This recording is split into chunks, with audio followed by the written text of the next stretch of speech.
Frères et sœurs, chers amis, la grâce et la paix nous sont données de la part de Dieu qui nous rassemble et de la part de Jésus-Christ qui nous aime et nous conduit. Nous chantons ensemble au cantique 41, 26, les strophes 1, 4 et 7 du cantique 41, 26, page 596, 597, 41, 26, strophes 1, 4 et 7.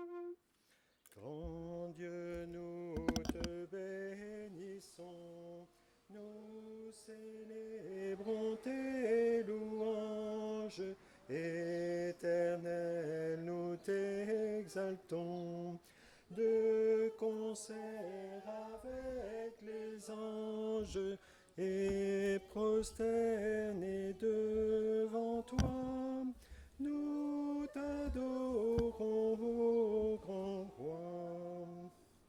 Ton Église dans les cieux, à la gloire parvenue, et ton Église en tout lieu, la terre répandue, célèbre d'un même cœur ta louange ô Rédempteur. Septième strophe.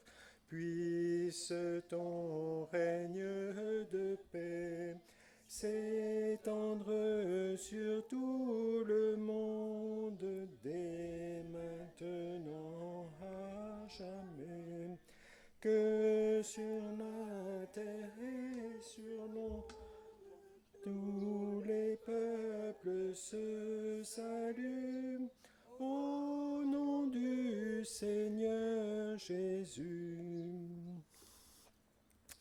Ensemble, nous louons le Seigneur notre Dieu.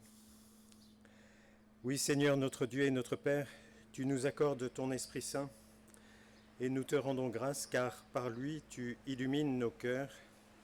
Que ce temps de culte soit signe et témoignage de ton amour, du salut que tu nous donnes. Nous te louons, Seigneur, car tu n'as pas dédaigné d'être appelé notre Père.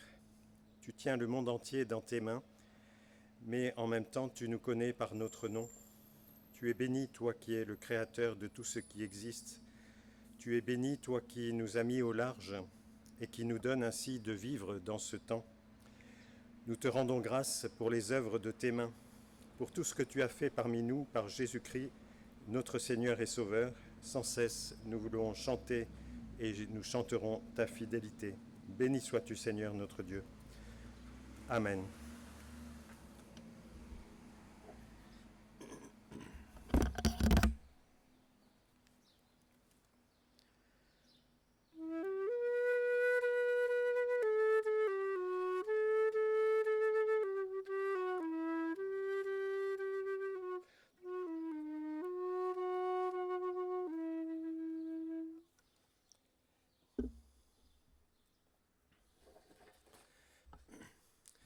Comme l'aigle peut planer longtemps porté par le vent, nous voulons aussi nous poser en toi pour dire notre louange. Par la nature que tu nous confies, création de notre temps, par les montagnes et les gouffres, les sources et les océans, par les arbres centenaires et par les fleurs des champs, par le soleil et la lune, les étoiles au firmament, par ces signes de ta présence dont nous suivons la trace. Tu renouvelles notre espérance et nous te rendons grâce.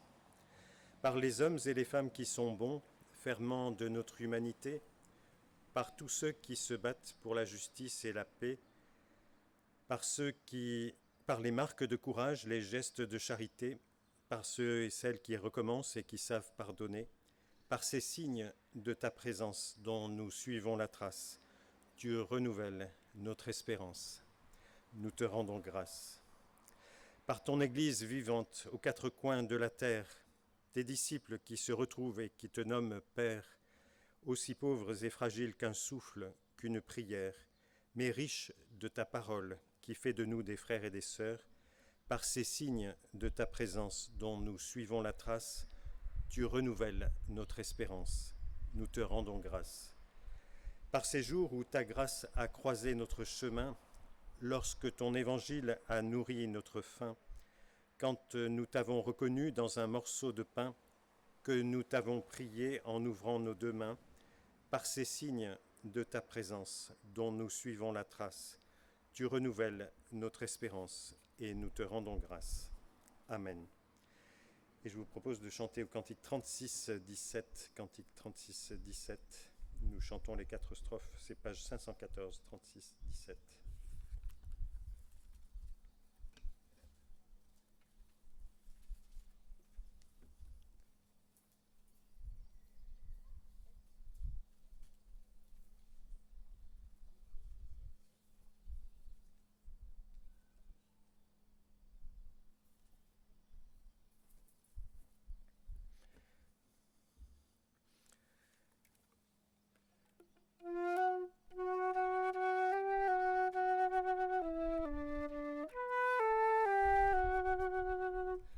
L'Église universelle fondée en Jésus-Christ est la maison nouvelle vivant de son esprit.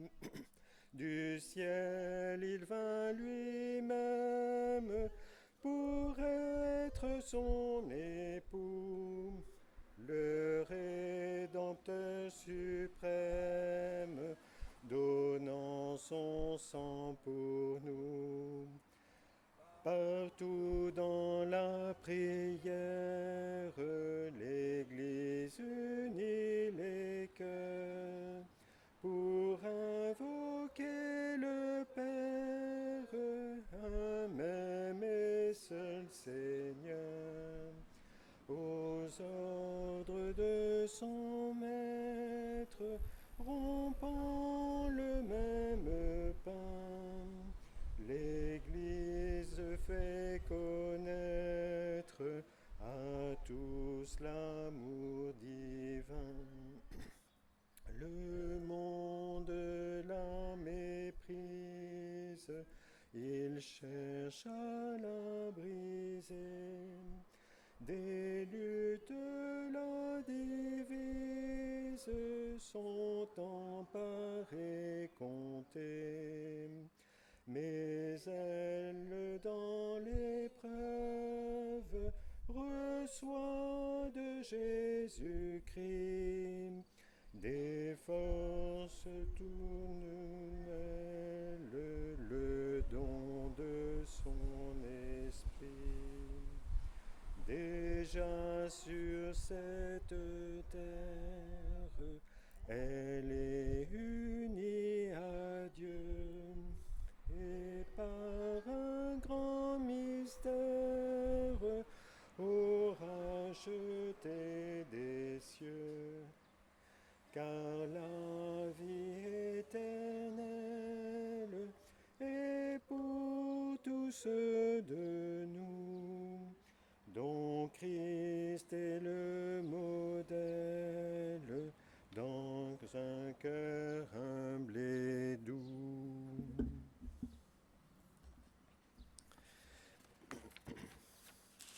Nous prions. La parabole du semeur nous interroge. Quelle terre sommes-nous? Cette parabole nous questionne. Comment vivons-nous le royaume? Cette parabole du semeur nous exhorte et nous encourage. Cultive dans ta vie la bonne semence de l'Évangile. Écoutez ce que l'histoire du semeur veut dire. Le bord du chemin où la graine tombe, ce sont les gens qui entendent la parole du royaume et qui ne la comprennent pas.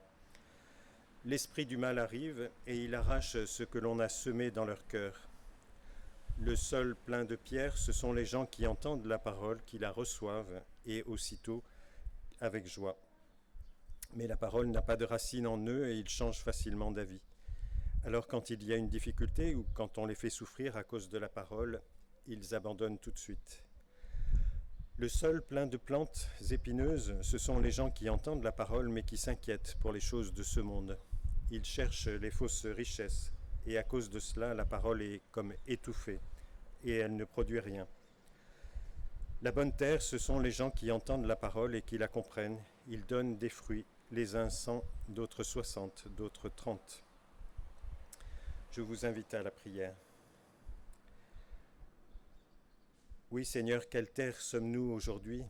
Devant ce texte, nous ne pouvons plus éluder cette question que tu nous poses. Nous sommes bien obligés de reconnaître que trop souvent, nous avons fait preuve de légèreté dans l'écoute de ta parole. Nous l'avons bien souvent délaissée au moment où il devenait coûteux de la confesser ou de la mettre en pratique. Et nos racines étaient superficielles. Nous l'avons alors étouffée dans nos soucis et dans nos habitudes. Nous nous sommes laissés séduire par les fausses richesses et les convoitises de notre monde. Aie pitié de nous, Seigneur, que ton pardon vienne renouveler et féconder notre terre. Amen. Et je vous invite à chanter au cantique 4202, cantique 4202. C'est à la page 622, nous chanterons les 3 strophes de ce cantique 4202.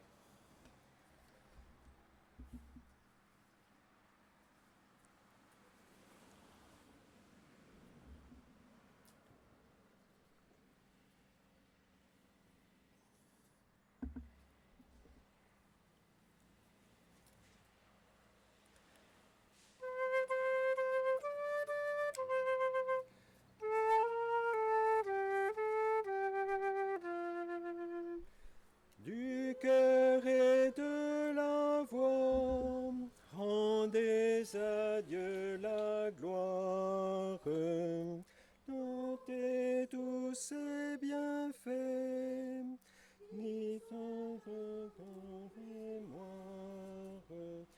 Nous sommes sous ses yeux dès notre premier jour. Pour vivre et pour mourir, veillés par son amour. Ô Père Tout-Puissant, grâce est infinie, ta paix remplit nos cœurs, ta joie est dans nos vies. Tu mets ta force en nous, selon ta volonté, et veux nous accueillir dans ton éternité. Louange soit à Dieu, le Père qui nous aime. Louange soit au Fils qui s'est donné lui-même. Louange au Saint-Esprit, le puissant défenseur, unique et 3 fois saint. Loué soit le Seigneur.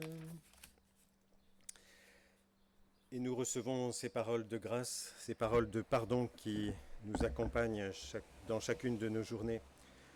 Le royaume des cieux est semblable à un grain de moutarde qu'un homme a pris et semé dans son champ. C'est la plus petite de toutes les semences, mais quand elle a poussé, c'est la plus grande des plantes, et elle devient ainsi un arbre. Et les oiseaux du ciel viennent habiter dans ses branches. Alors oui, que la plus petite des semences de l'Évangile puisse ainsi donner naissance à un arbre capable d'abriter les oiseaux du ciel. Voilà pour nous la bonne nouvelle de Jésus-Christ en cette matinée. Oui, le Seigneur plante son royaume dans l'humus de notre vie.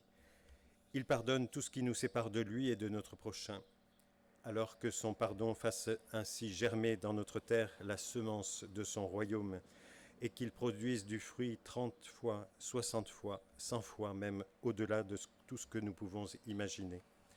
Amen. Et je vous propose de chanter au cantique 61-37, cantique 61-37, page 940, 61-37.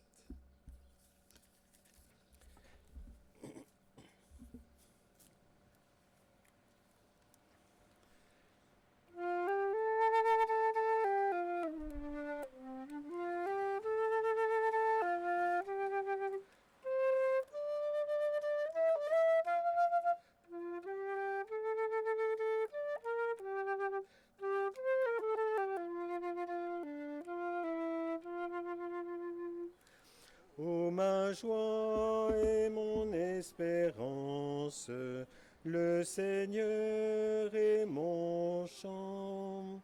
C'est de lui que vient le pardon.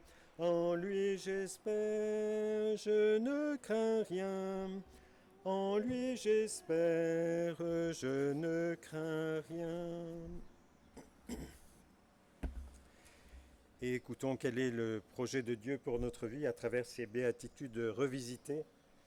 Bienheureux ceux et celles qui savent rire d'eux-mêmes, ils n'ont pas fini de s'amuser. Bienheureux ceux et celles qui savent distinguer une montagne d'une taupinière, il leur sera épargné bien des tracas. Bienheureux ceux et celles qui sont capables de se reposer et de dormir sans chercher d'excuses, ils et elles deviendront sages. Bienheureux ceux et celles qui savent se taire et écouter, ils et elles en apprendront des choses nouvelles. Bienheureux ceux qui sont assez intelligents pour ne pas se prendre au sérieux, ils seront appréciés de leur entourage. Bienheureux ceux qui sont attentifs à l'appel des autres sans toutefois se sentir indispensables, ils seront semeurs de joie. Bienheureux êtes-vous si vous savez regarder sérieusement les petites choses et paisiblement les choses plus sérieuses. Vous irez loin dans la vie. Bienheureux êtes-vous si vous savez admirer un sourire et oublier une grimace. Votre route sera alors ensoleillée. Bienheureux êtes-vous si vous êtes capable de toujours interpréter avec bienveillance les attitudes d'autrui, même si les apparences sont contraires. Vous passerez pour des naïfs, mais l'amour est à ce prix. Bienheureux ceux et celles qui pensent avant d'agir et qui prient avant de penser. Ils et elles éviteront bien des bêtises. Bienheureux surtout vous qui savez reconnaître le Seigneur en tous ceux et toutes celles que vous rencontrez, car vous avez trouvé la lumière vraie et la véritable sagesse. Amen. Et au cantique 36-08, nous chantons les 3 strophes de ce cantique 36-08, c'est page 505.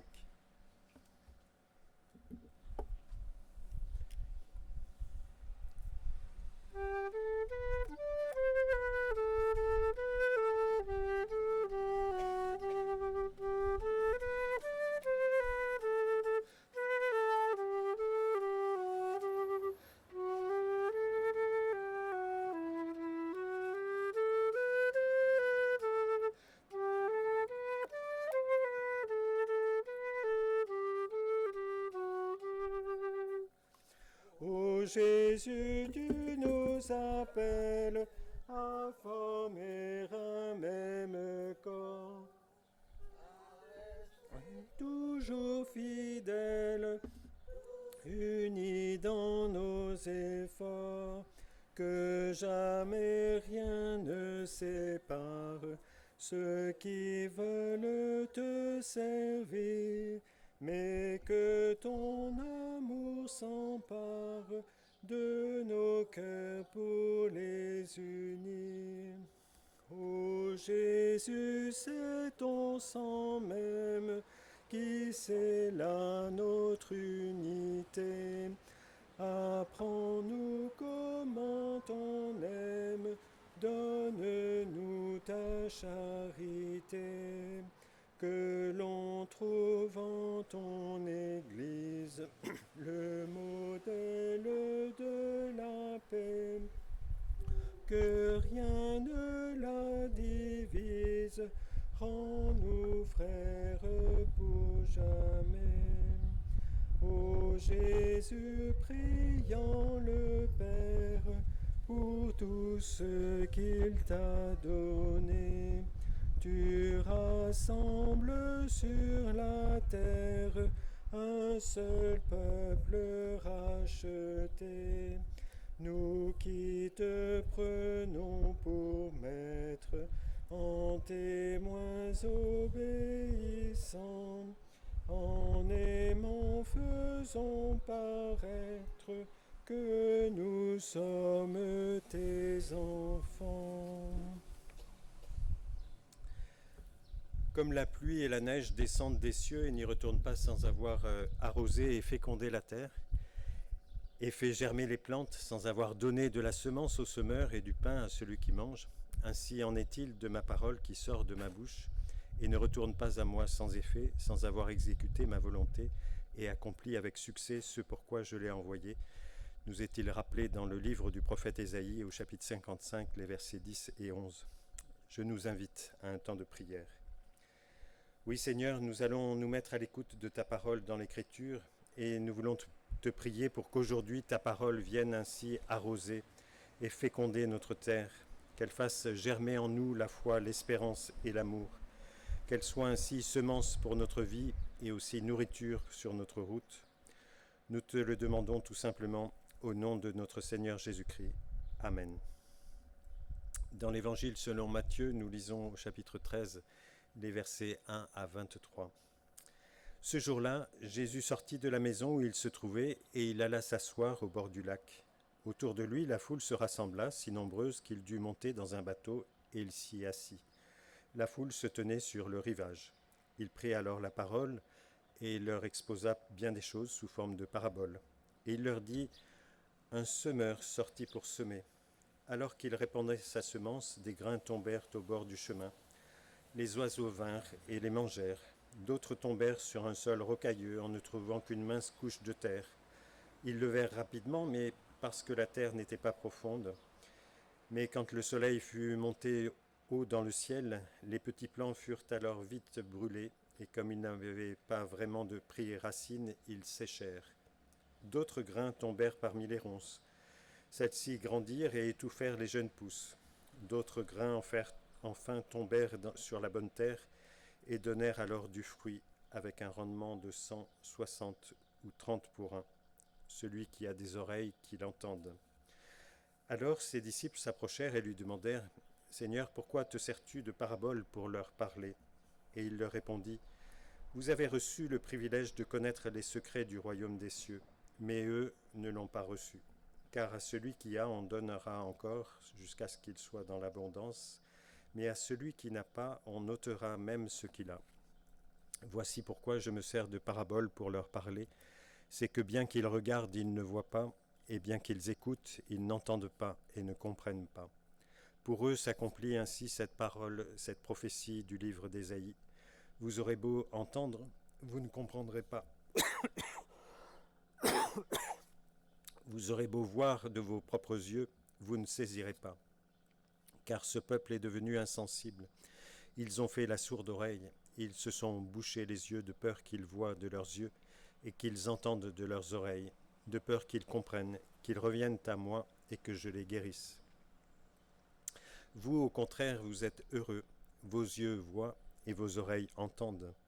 Vraiment, je vous l'assure, beaucoup de prophètes et de justes ont désiré voir ce que vous voyez, mais ne l'ont pas vu. Ils ont désiré entendre ce que vous entendez, mais ne l'ont pas entendu. Vous donc, écoutez ce que signifie la parabole du semeur. Chaque fois que quelqu'un entend le message qui concerne le royaume et ne le comprend pas, le diable vient arracher ce qui a été semé dans son cœur. Tel est celui qui a reçu la semence au bord du chemin. Puis, il y a celui qui reçoit la semence sur le sol rocailleux.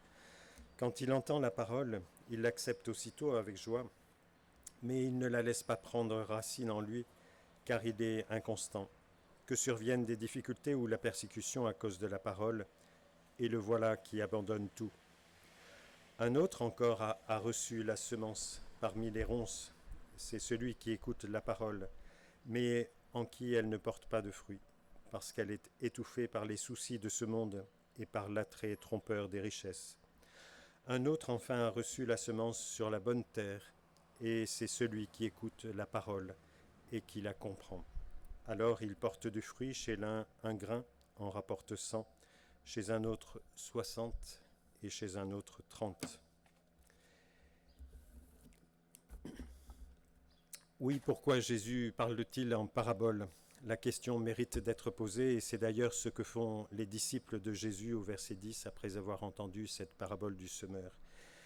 Et la réponse de Jésus a de quoi nous surprendre, car il s'agit d'enseigner ce royaume de Dieu comme cela sera dit dans le même chapitre un peu plus loin au verset 34. Ou ne s'agit-il pas plutôt de le cacher, de suggérer que la plupart des hommes sont condamnés parce qu'ils regardent sans regarder, parce qu'ils entendent sans entendre ni comprendre? Serait-ce alors une parabole bien désespérante? La parabole du semeur est bien désespérante car beaucoup de grains sont semés et peu finissent finalement par donner du fruit. Et l'explication de Jésus met l'accent sur la perte, l'incompréhension, l'aveuglement, avec pour fondement ce principe qui peut sembler bien cruel: à celui qui a, il sera donné, et il sera dans la surabondance, mais à celui qui n'a pas, même ce qu'il a, lui sera retiré. La bonne terre donnera des fruits, et la mauvaise terre perdra même le petit grain qu'elle aura reçu. L'homme qui reçoit la parole de Dieu aura la vie, celui qui ne la reçoit pas perdra le sens même de sa vie, et jusqu'à l'usage de son intelligence, de son regard et de son cœur. C'est terrible, lu au premier degré, mais s'agit-il d'une condamnation sans appel ou d'une constatation dont l'objectif est au contraire de faire appel? Quand Jésus parle ainsi, se pose-t-il en juge chargé de défendre les portes du royaume, ou ne s'inscrit-il pas plutôt dans la lignée de la parabole et de la parole prophétique, citée d'ailleurs ici, à travers Ésaïe, et qui blâme, vitupère, mais aussi avec ce seul but qui est d'annoncer et d'amener les hommes à la conversion? Oui, apprendre à se connaître. Dans cette première parabole du royaume, Jésus parle donc très peu du royaume et beaucoup des humains. Ce faisant, il fait preuve de beaucoup de réalisme et de psychologie avant l'heure. Si la parole du royaume n'est pas ou presque peu reçue, il faut bien rechercher les causes et il faut permettre à l'auditeur de comprendre ces causes, c'est-à-dire de se comprendre, de se connaître un peu mieux lui-même. Il ne s'agit pas encore de conversion véritable, de révélation, mais plutôt de préparation. Et c'est Jésus lui-même, par son enseignement, qui prépare ainsi l'être humain à le recevoir et à recevoir cette parole du royaume. Comme s'il lui disait: tu ne me reconnais pas, mais reconnais-toi dans ces différents exemples d'hommes qui ne me reconnaissent pas, c'est-à-dire reconnais-toi dans ton refus, dans ton incapacité, et alors tu me trouveras. Et c'est bien cette identification que permettent la parabole et son explication donnée par Jésus. Car nous pouvons très bien reconnaître en cet homme ensemencé au bord du chemin et qui ne comprend pas parce qu'un esprit contraire saisit et déforme la parole entendue. Et cet esprit, c'est celui de la ruse et du mensonge, celui qui dit à l'homme: fais ton chemin, au lieu de lui dire: suis le chemin que te montre la parole. Comme il lui dit aussi: fais-toi un nom, au lieu de lui dire: reçois le nom que Dieu te donne. Ou encore: construis ton royaume, au lieu de lui dire: essaye de recevoir la parole du royaume. Mais nous pouvons encore nous reconnaître aussi dans cet homme qui s'enthousiasme vite, même trop vite, pour la parole, mais qui finalement ne résiste pas à la pression du monde, à la peur aussi parfois du découragement. Ou encore dans celui en qui la parole se perd au milieu de tous les soucis, de toutes les préoccupations qui l'accaparent. Et à l'opposé, nous douterons bien souvent d'être cet homme ou cette femme ensemencé dans la bonne terre, c'est-à-dire d'avoir bien reçu, bien compris la parole, et d'avoir alors produit un fruit qui soit digne de cette parole. Alors le royaume ne serait-il pas pour nous? Il ne nous appartient pas d'en juger. Nous sommes bien petits, bien faible devant Dieu, et d'une certaine manière, à l'issue de cette parabole et de son explication, nous ne pouvons que nous dire, tant pis, c'est bien triste, mais le royaume n'est pas pour nous. Car aurons-nous la force finalement de résister à l'esprit contraire? Aurons-nous la force de la fidélité et finalement de l'endurance et de la ténacité? Aurons-nous la force de relativiser les affaires de ce monde, c'est-à-dire tout ce qui fait notre vie quotidienne, pour privilégier finalement cette annonce de la bonne nouvelle? Oui, rien n'est moins sûr, et Jésus le montre bien en faisant cet état des lieux. Oui, mais alors pourquoi annoncer le royaume à des hommes et à des femmes qui sont incapables de le recevoir? Comment transformer finalement cette mauvaise terre en bonne terre? Ou alors le royaume est-il à ce point indépendant de la terre qu'il n'est là que pour la renvoyer à sa finitude et à sa culpabilité? Ce qui reviendrait à dire que le royaume est réservé à quelques élus et que les autres sont à tout jamais condamnés à entendre sans entendre et à voir sans voir. Mais heureusement, dans cette parabole, l'important, c'est finalement le semeur. En fait, l'explication de la parabole nous trompe sur le sens profond de celle-ci. Cette explication, en fait une parabole du monde et non du royaume. Cette explication, d'ailleurs, bien que placée dans la bouche de Jésus, est en réalité due à la communauté primitive, comme l'ont montré les exégètes après avoir fait une étude de vocabulaire. Or, si la parabole du semeur est aussi une parabole des ensemencés, c'est-à-dire du monde, et de l'accueil de la parole dans le monde, elle est avant tout la parabole du semeur, c'est-à-dire du royaume. Car le royaume, c'est bien qu'il y ait un semeur qui sème envers et contre tout, et c'est bien que la voix porte la parole en tous les lieux et en tous les temps. Oui, le royaume, c'est ce caractère finalement infatigable du semeur. C'est sa prodigalité, voire sa maladresse volontaire, car il sème partout, à tout vent, sur le bord du chemin, comme en terre aride, ou encore au milieu des ronces. Et cela me fait penser à cet emblème de notre fameux Larousse, avec le petit pissenlit ou je sais pas quoi, on souffle dessus, et puis la connaissance s'en va comme les petits brins qui vont ensemencer. Ce qui est formidable, c'est que nous pouvons espérer que le semeur aussi repasse encore et encore après auprès de notre terre pour continuer de semer ce bon grain. Alors oui, nous pouvons être à divers stades de notre vie ces différentes terres, et peut-être enfin, au final, la bonne terre qui vient en dernier, car elle, cette terre, elle peut attendre. Le royaume, c'est que le semeur sème finalement sans se lasser, tout simplement parce que c'est lui-même le semeur qui attend véritablement le royaume. La terre n'attend pas le grain, le monde d'ailleurs n'attend pas le royaume, il n'attend pas Dieu. Le monde a tellement de choses à faire. Non, c'est bien Dieu qui attend le monde, et c'est Dieu qui attend de pouvoir accomplir son royaume. Et le signe premier de son royaume accompli, ce n'est pas que la bonne terre produise du fruit en abondance, c'est, et ce serait, que la terre aride devienne finalement un verger. C'est, et ce serait, que les plantes se rient des épines qui les entourent. Et c'est là que l'inespéré surgit, car ainsi en va-t-il de la parole de Dieu. Elle est transmise, elle est féconde, et parfois elle féconde même le cœur des êtres humains en des lieux totalement inattendus. Elle résonne parfois au milieu même de l'horreur, elle produit des fruits, et c'est alors l'inespéré qui surgit, c'est-à-dire ce qui est au-delà même de toute espérance. Et le royaume de Dieu, c'est peut-être cet inespéré, cet inattendu de Dieu qui se situe au-delà de toute espérance et qui lui donne aussi tout son sens. Alors oui, c'est vraiment notre monde et pas celui des anges qui est le lieu choisi par Dieu pour construire ainsi son royaume.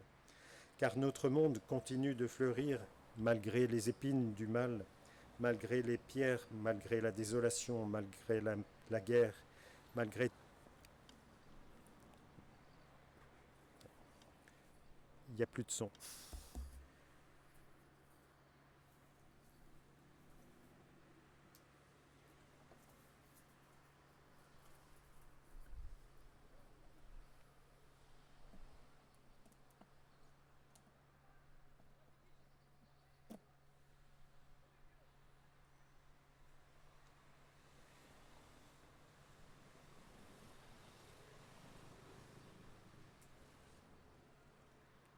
que ça va bien vouloir prendre le relais.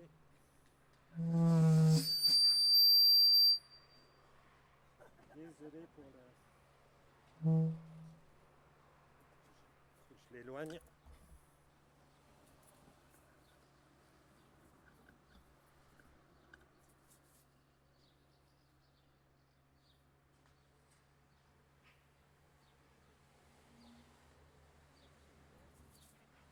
Donc j'en étais où? 1, 2.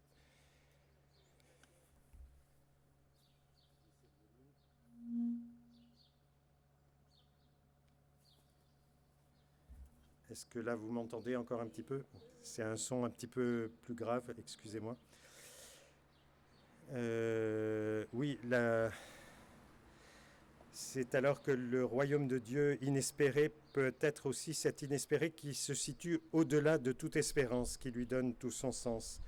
C'est alors vraiment notre monde et pas celui des anges qui est le lieu choisi par Dieu pour construire finalement son royaume, car notre monde continue de fleurir malgré les épines, malgré les pierres, malgré la désolation, malgré la guerre, je disais, puis c'est là que ça s'est arrêté, et tout ce qui devrait aussi rendre la vie impossible.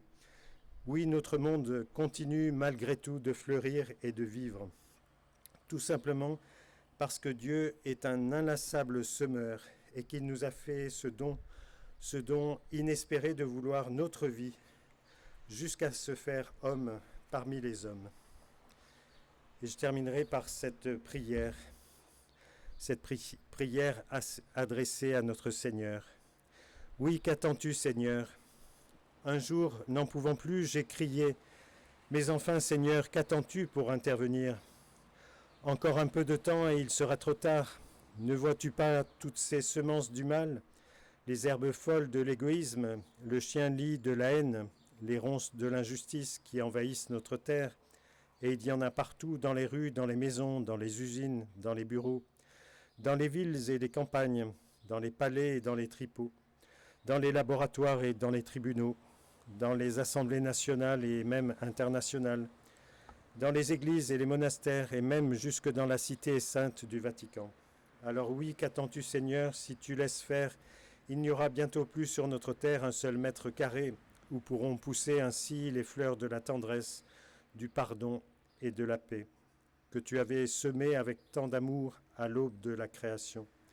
Oui, qu'attends-tu, Seigneur, pour envoyer quelques commandos d'anges bien musclés pour nettoyer cette planète qui finira par étouffer? Alors fais quelque chose, tu ne manques pourtant pas de moyens. Et le Seigneur me répondit tout simplement ce jour-là, commence par retirer l'ivraie de ton jardin, aide ton voisin à nettoyer le sien, et cultive et entretiens patiemment ces fleurs du bien. Le reste me regarde. Fais-moi confiance. Je saurai à l'heure de la moisson trier et engranger ce que les êtres humains auront produit de bon. Amen.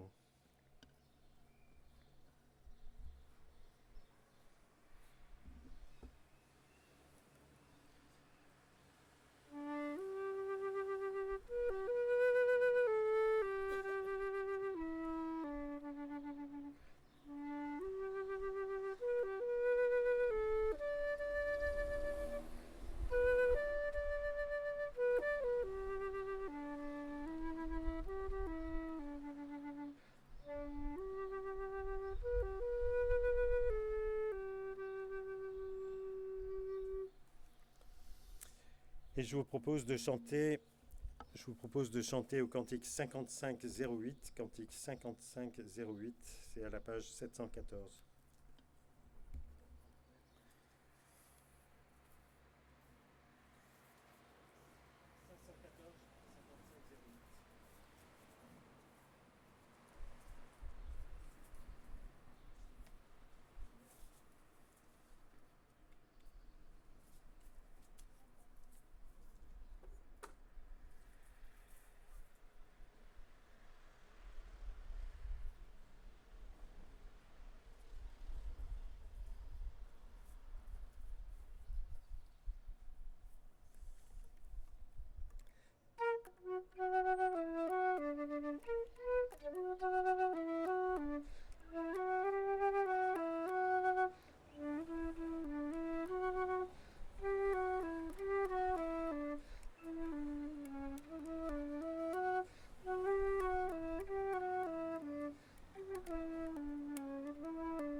Écoutez les amis, le semeur est sorti, mais le grain sous ses pas jamais ne germera, car les oiseaux sont venus, la parole s'est perdue, car les oiseaux sont venus, la parole s'est perdue.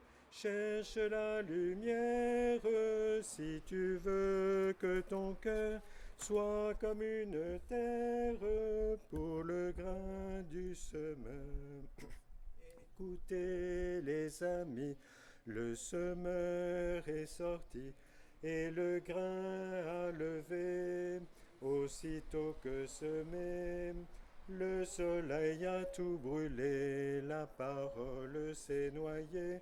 Le soleil a tout brûlé, la parole s'est noyée. Cherche la lumière si tu veux que ton cœur soit comme une terre pour le grain du semeur. Écoutez les amis, le semeur est sorti, mais le grain s'est caché sous un toit de fourré, car les épines ont grandi, la parole s'est enfouie, car les épines ont grandi, la parole s'est enfouie. Cherche la lumière si tu veux que ton cœur soit comme une terre pour le grain du semeur. Écoutez les amis, le semeur est sorti pour un seul grain de blé, un seul épître dressé. La moisson pourra mûrir, la parole va jaillir. La moisson pourra mûrir, la parole va jaillir. Cherche la lumière si tu veux que ton cœur soit comme une terre pour le grain du semeur. Et je vous propose ce credo du semeur. Je crois en Dieu, le Père qui a créé et qui continue à créer, et dont la main jette inlassablement dans nos vies et ces sillons que sont nos douleurs et nos inquiétudes, le bon grain de sa parole. Je crois en Jésus-Christ, le semeur portant les beaux grains authentiques de Dieu donnés au monde pour lui donner la vie. Il a souffert sous nos sillons, nos broussailles, nos épines l'ont ensanglanté. Les amis l'ont abandonné, les ennemis l'ont saisi. Il a été crucifié, il est mort, il a été enseveli, comme le grain de blé qui meurt pour porter du fruit, inséré dans un champ. Le semeur est devenu semence. Le troisième jour, il est ressuscité, il est monté au ciel. Il est monté, premier épi mûr, moissonné, multiplié, glorifié, pain vivant. Je crois au Saint-Esprit, puissance divine qui ensemence la terre. Je crois à la Sainte Église universelle, la bonne terre sans autre étiquette confessionnelle, la bonne terre tout simplement qui porte du fruit. Je ne crois pas à la mort, je crois au mystère du sillon où Dieu prépare les moissons d'éternité. Je crois à la vie éternelle, à la résurrection, je crois à la moisson. Amen. Et je vous propose de chanter au cantique 4706, cantique 4706, page 735.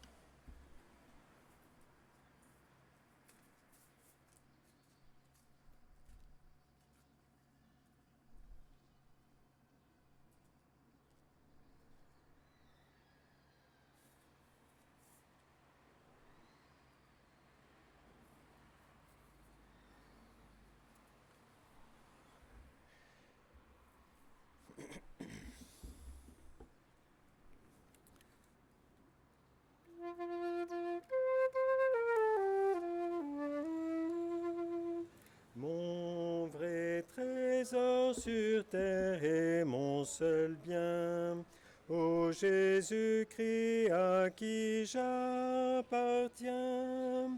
Tu es mon espérance dans le bonheur et le malheur.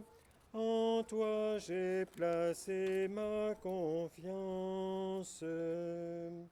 Ton saint amour suite et fidélité subsisteront pour l'éternité, et rien sur cette terre à cet amour, jour après jour, Seigneur, ne pourrait me soustraire. Le jour décline, ô Christ, mon vrai trésor.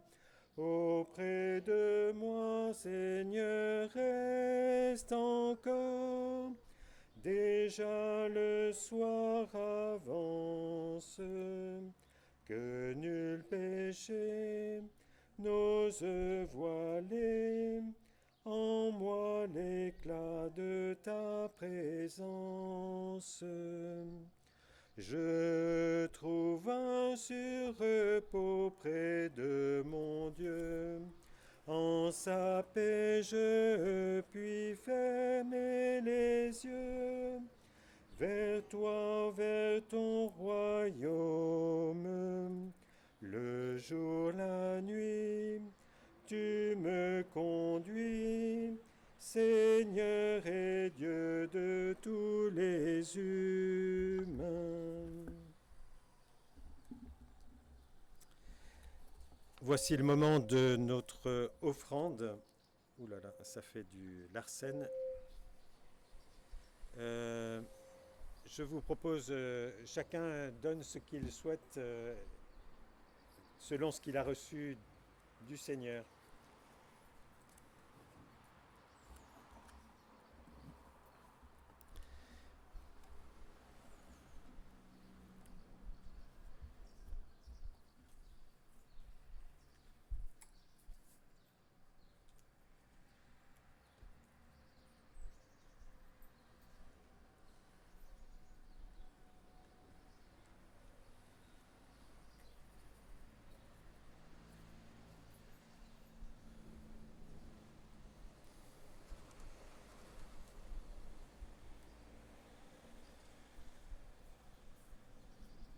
Ah oui, pardon.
Seigneur, nous voulons te rendre grâce, te dire merci pour les dons que jour après jour nous recevons de ta bonté, de ton amour.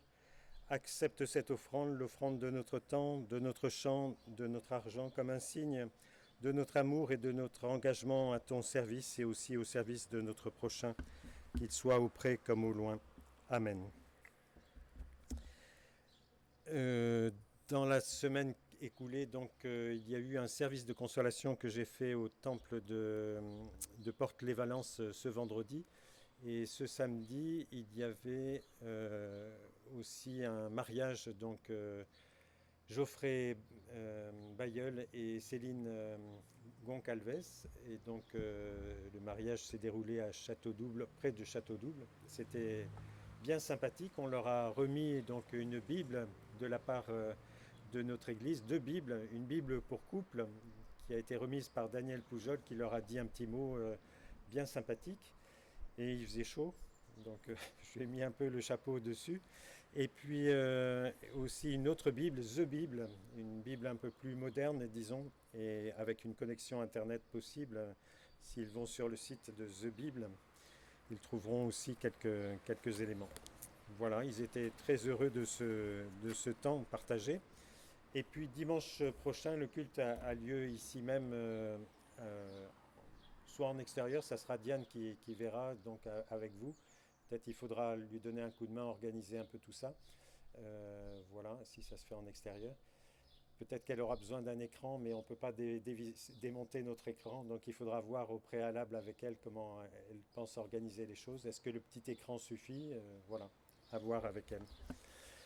Par- C'est Diane qui fait le culte ici. Et, et le culte à Saint-Ruf à 18 h également. Voilà. Moi, je vous retrouve à partir au mois d'août, vers la mi-août. Voilà, on se retrouve à ce moment-là. Je ne sais pas s'il y a d'autres informations. Oui, ici, il y avait dans la famille des Garés, donc il y a leur petit-fils Clément qui est décédé. Et puis il y a aussi autre chose, tu m'avais dit, Nicole, il n'y avait pas autre chose qu'il fallait partager à la communauté, je ne sais plus. Madame Barre. D'accord, voilà. Oui, oui, tout le mois d'août et tout le mois de juillet, tout le mois de juillet d'abord et tout le mois d'août, il y aura des cultes à 10 h ici à Bourg-les-Valences, le dimanche matin, 10 h. Soit ça se fait en extérieur, soit ça se fait à l'intérieur selon la météo, selon la température du temple. Mais là actuellement, je crois qu'il fait 33, c'est quand même assez chaud. Mais bon, en ouvrant peut-être tôt matin, ça serait... Voilà. N'oubliez pas d'arroser le petit pommier. J'ai apporté quelques bidons. Après le culte, je vais tâcher de l'arroser un petit peu, mais il faudra prendre le relais après. Voilà, je vous invite à un temps de prière d'intercession. Oui, Seigneur notre Dieu, répands ta lumière, nous t'en prions, sur tous ceux et toutes celles qui, dans la nuit du doute ou du découragement, te cherchent sans toujours pouvoir te nommer. Toi qui es le prince de la paix, suscite entre les humains ce désir d'instaurer une paix juste et durable. Fais de chacun d'entre nous, nous t'en prions, des semeurs de paix, des artisans de justice. Fais de notre vie une terre d'accueil. Espérance de tous ceux qui souffrent, nous te confions les grands malades, ceux et celles pour qui, pour quelque raison que ce soit, se sentent tristes, délaissés ou méprisés. Tu reçois notre prière, Seigneur, et que la lumière de ce jour soit pour toutes et tous une source de joie, d'espoir, d'espérance. Nous te prions aussi pour ceux et celles qui ont vu se lever ton étoile, qui se sont mis en route vers toi, que ce soit les catéchumènes, les chrétiens qui redécouvrent la foi, ceux et celles qui cherchent aussi un sens à leur vie et se posent des questions et qui posent aussi des questions aux églises, aux témoins du spirituel dans les différentes religions. Que toutes et tous aient le courage d'avancer et la force de t'accueillir, toi le Seigneur, tel que tu te présentes au milieu de nous dans la faiblesse et la pauvreté. Nous voulons te prier pour les porteurs d'étoiles que sont partout dans le monde tes témoins de ton évangile. Donne-leur d'être fidèles au message d'amour qu'ils transmettent, qu'ils et elles persévèrent dans leurs tâches difficiles, afin que tous les hommes et toutes les femmes et tous les enfants soient ainsi associés au même héritage et au même partage de la même promesse. Nous te prions pour les semeurs d'étoiles que sont les hommes, les femmes et les enfants qui luttent pour la justice et la liberté, pour ceux et celles qui cherchent à soulager la faim, la maladie, mais aussi l'ignorance. Donne-leur d'être courageux dans leur marche à travers les déserts du doute, du mépris, de la souffrance et parfois même de la torture. Et nous te confions aussi l'Église persécutée par-delà le monde. Que chacun de ces croyants trouve leur joie dans le regard d'amour de ceux et celles qu'ils aident, un peu comme les mages l'ont trouvé dans le regard de Jésus, de Joseph et de Marie. Nous te prions aussi pour toutes les églises d'Orient et d'Occident, qu'elles sachent marcher vers l'unité avec leurs richesses diverses et fruits du même esprit de sainteté. Nous te prions pour que ton Église continue de cheminer, que nous soyons chrétiens, des chrétiens qui osent risquer pour toi l'aventure d'une vie. Réveille dans nos cœurs ce souffle missionnaire qui nous permettra d'entrer dans les demeures les plus pauvres avec l'or, la myrrhe et l'encens que nous voulons t'offrir. Et ensemble, nous voulons rassembler toutes nos prières, toutes celles que nous portons dans nos cœurs, en te disant d'une même voix, Notre Père, qui es aux cieux, que ton nom soit sanctifié, que ton règne vienne, que ta volonté soit faite sur la terre comme au ciel. Donne-nous aujourd'hui notre pain de ce jour. Pardonne-nous nos offenses, comme nous pardonnons aussi à ceux qui nous ont offensés. Et ne nous laisse pas entrer en tentation, mais délivre-nous du mal, car c'est à toi qu'appartiennent le règne, la puissance et la gloire, pour les siècles des siècles. Amen. Et recevons ces paroles d'envoi qui nous rappellent que Dieu compte sur nous. Oui, Dieu seul peut donner la foi, mais tu peux donner ton témoignage. Dieu seul peut donner l'espérance, mais tu peux rendre confiance à tes frères et sœurs. Dieu seul peut donner l'amour, mais tu peux apprendre à l'autre à aimer. Dieu seul peut donner la paix, mais tu peux semer l'union. Dieu seul peut donner la force, mais tu peux soutenir un découragé. Dieu seul est le chemin, mais tu peux l'indiquer aux autres. Dieu seul est la lumière, mais tu peux la faire briller aux yeux de toutes et de tous. Dieu seul est la vie, mais tu peux rendre aux autres le désir de vivre. Dieu seul peut faire ce qui paraît impossible, mais tu pourras faire le possible. Dieu se suffit à lui-même, mais il préfère compter sur toi. Amen. Et juste avant la bénédiction, oui, je me rappelle de cette annonce, de cette information à partager. C'est Roland Lepp qui a perdu son frère, le pasteur Roland Lepp qui est parti en retraite tout récemment. Il a perdu subitement son frère et donc il y aura un service dans les Vosges. On peut penser à lui dans notre intercession. Voilà, je vous invite à vous lever si vous le souhaitez. Que le Dieu de tendresse qui a levé Jésus d'entre les morts fasse lever en nous ce qui est mort et nous conduise ainsi à la vie, puissions-nous aller dans sa paix. Et que l'Éternel fasse rayonner l'habit de lumière qu'il a posé sur chacun et chacune d'entre nous et qu'il nous garde fidèlement dans son amour. Le Seigneur est avec nous toutes et tous. Que le Dieu de toute promesse fasse lever en nous la plus belle des moissons et nous transforme ainsi en semeurs d'étoiles de son royaume. Le Seigneur est avec nous toutes et tous, pour aujourd'hui et pour demain. Amen. Et je vous invite à chanter au cantique 62-82, cantique 62-82. C'est à la page 1006-1007, 62-82, les 3 strophes.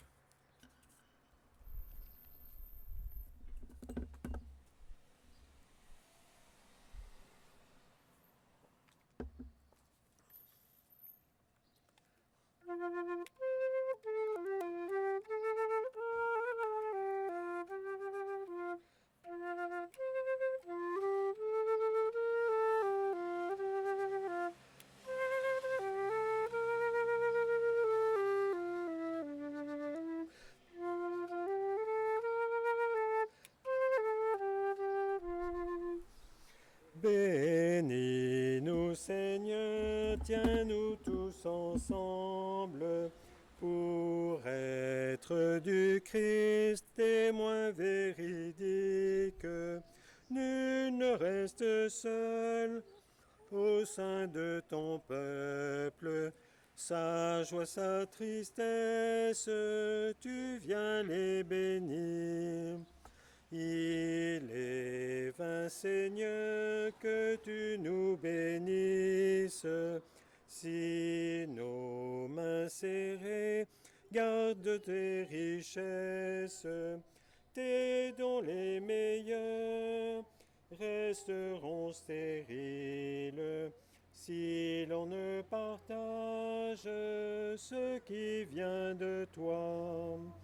Mets dans notre cœur la paix que tu donnes pour en témoigner au sein de ce monde et lui révéler la vie véritable. Que ta joie efface les pleurs du semeur. Bonne fin de journée, bon après-midi et merci.